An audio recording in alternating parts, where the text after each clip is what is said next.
आतापर्यंत पक्षामध्ये जे घडलं, प्रत्येक वेळी मी सगळ्यांना समजून घेतलं, सावरून घेतलं. दादांनी त्यांच्या हयातीत सगळ्यांना, कार्यकर्त्यांना खूप समजून घेतलं, सगळ्यांचे हट्ट पुरवले, प्रेम केलं, मान सन्मान दिला,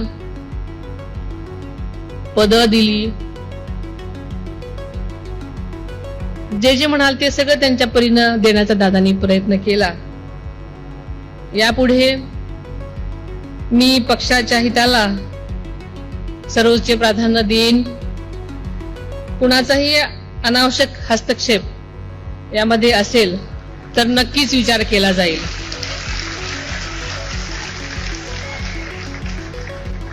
दादा ज्याप्रमाणे पक्षहितासाठी कठोर निर्णय घेत होते, त्याचप्रमाणे यापुढे असे निर्णय घेण्यास